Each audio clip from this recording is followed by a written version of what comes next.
welcome to today's edition of Pegasus Test. On today's edition, we're covering Stage 4 of Cqb Brutality.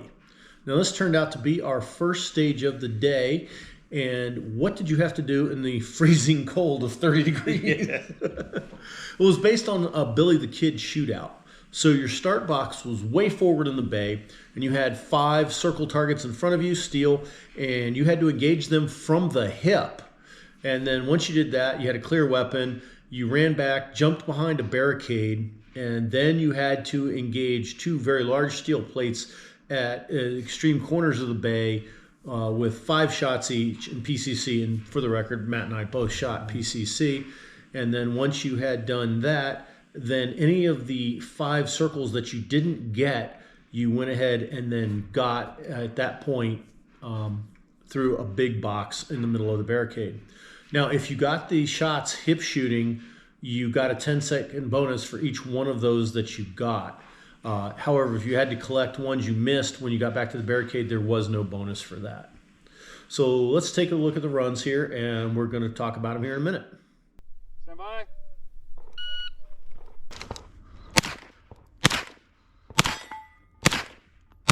Oh, nice.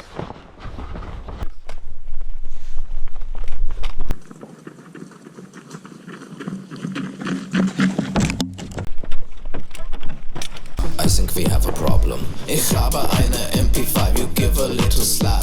Ich habe eine MP5, we slap it just like that. Ich habe eine MP5, we have a little fun. Cool, funny song aside, I did have a little problem. Is I let being cold get in the way of being efficient.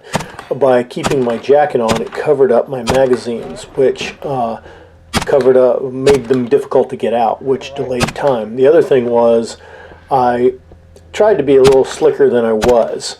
When I was getting ready to shoot, I confirmed with the RL I didn't have to table the gun, that I could sling it. And so that's what I did, and I thought that would be an efficient means to get over the wall, that I would spend less time doing that than I would tabling it and retrieving it. Turns out like that was a bad call, because I had my helmet on, which made it difficult to get the sling off, and then the sling got tangled up in the rifle, which I had to clear out a way to get the magazines in. Are you 3 here, right? Then, because you had no choice, when you have an MP5 with a collapsible stock and the chance to shoot it with the stock collapsed, you must do it. It's like in the Constitution or something. But then reextending the stock. All these little things added up to a big time waster that really allowed Matt to pull out ahead of me, as you'll see later in the video.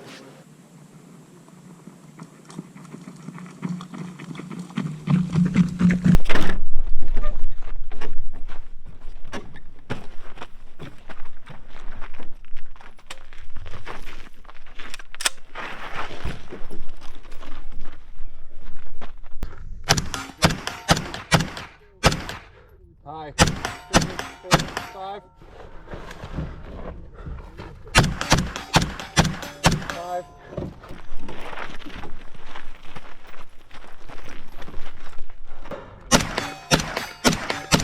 5.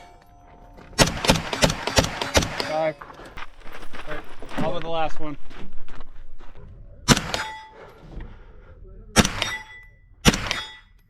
Nice.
1, 2, skip the middle.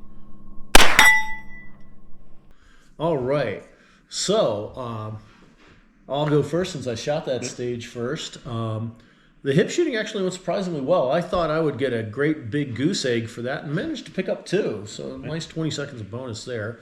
The run back was fine. The RO said the weapon was clear, so I just threw it over my back without taking the magazine out. But it self-yeeted as I went over the wall.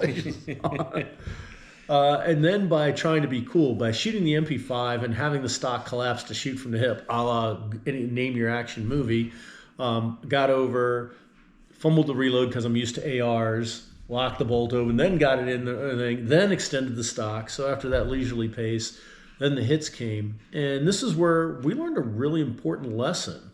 But before we get into that lesson, Matt, talk about your run.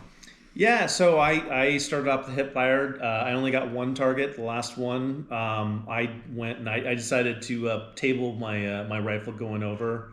So I definitely went a little bit slower there. That being said, getting over the barricade and getting down, I definitely picked up time because I didn't have its collapsed stock. My magazine would fit really well. And then honestly, just like fire, right? You can see the rate of fire is there's a differential between the two, AR platform versus a MP5 platform, and it progressively gets faster, honestly.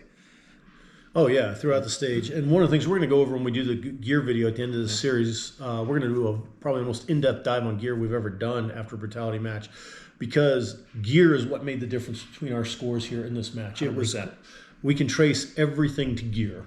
Yeah. Otherwise, I think we would have had the same score. Would have been neck and neck. And that turned out to be a really interesting lesson learned. And like I said, when we do the gear video, we'll go more in depth to the lessons we learned from the gear. Anyhow, we hope you enjoyed this coverage of this stage of Cqb Brutality 2023. Please comment, like, and subscribe, and tune in for more videos on the match.